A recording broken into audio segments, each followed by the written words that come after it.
Désolé, Ryan.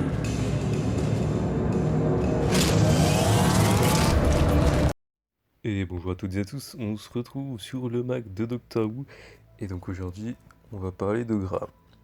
Alors, Graham est né dans l'Essex à la fin des années 50. Enfant, il fréquentait l'école du dimanche à Chingford et passait parfois les vacances d'été à Margate et Westover.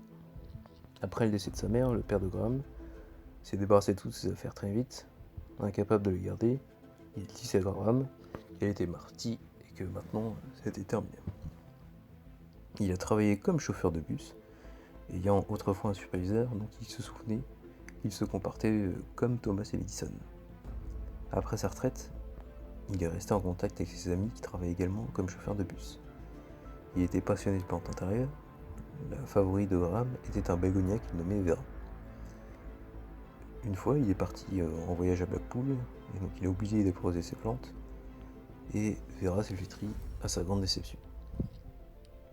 Il a développé un cancer et a rencontré sa femme Grace, une infirmière en chimio, alors qu'il suivait un traitement. Quand il a dit à Grace qu'il était chauffeur de bus, elle a fait remarquer qu'il ne devait pas être comme James Blex, qu'elle a appelé Blex le serpent. Il a appris qu'elle appréciait Rosa Parks et qu'elle possédait un t-shirt qui disait l'esprit de Rosa. Une fois que le cancer était en rémission, Graham l'a épousée et est devenu son deuxième mari en 2015. Alors qu'il est rentré chez eux après une section infructueuse pour apprendre à Ryan à faire du vélo, Grace et Graham ont été piégés lorsqu'un essaim de bobines de collecte a attaqué leur train à la recherche de Carl Wright, un autre passager. Lui avec Grace, Ryan et Yashmin Khan, ils ont aidé le 13e docteur à combattre à la fois la bobine et son contrôleur, Time Shaw.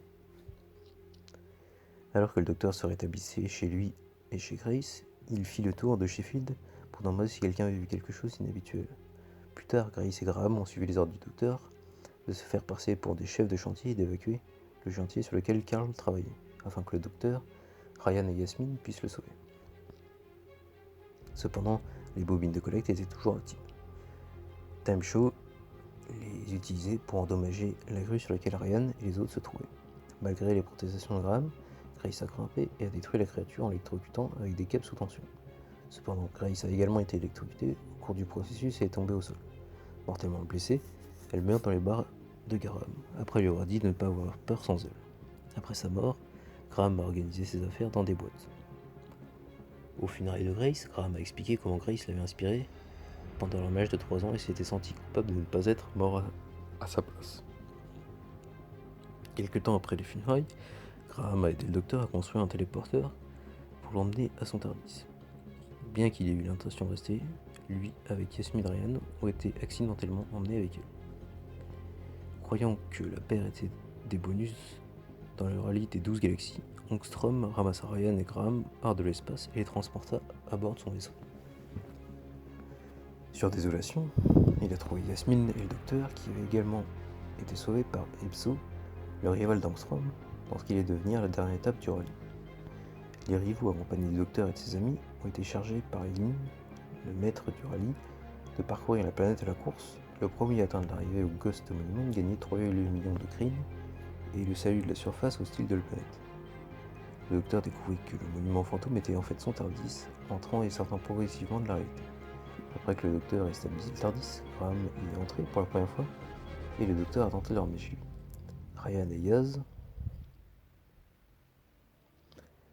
Le TARDIS a déposé le docteur et ses compagnons en 55 à Montgomery, Alabama, au lieu de les renvoyer à Sheffield en raison des grandes traces d'énergie Artron. Graham était initialement enthousiasmé par son premier voyage dans l'histoire et a exprimé le désir de voir Elvis Presley jouer. En tant que seul autre membre blanc du groupe à part le docteur, Graham a bien été mieux traité que Ryan ou Yaz. Il les a défendus contre le racisme qui leur était infligé, dont même en âne à Ryan lorsque Monsieur Steele l'a giflé pour avoir rendu un gant à sa femme Lydie. Graham a travaillé pour s'assurer que Rosa Parks a commencé le boycott des bus de Montgomery en utilisant ses connaissances des chauffeurs de bus pour aider. Lui et Ryan ont encouragé James Blake à quitter son lieu de pêche pendant son jour de congé après avoir répandu la rumeur d'un boycott des Noirs. En raison de l'ingérence de Krasko, Graham, en détresse, a été forcé de participer au célèbre moment de défi de Parks en s'assurant que le bus était suffisamment encombré pour que Parks soit invité à céder sa place. Graham est finalement devenu le passager auquel Rosa Parks a refusé de céder son siège, déclenchant le boycott.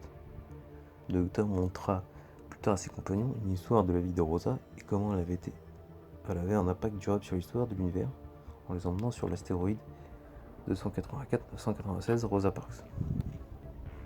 À son retour à la maison, Graham a refusé de prendre le thé chez Yaz avec Ryan et le docteur.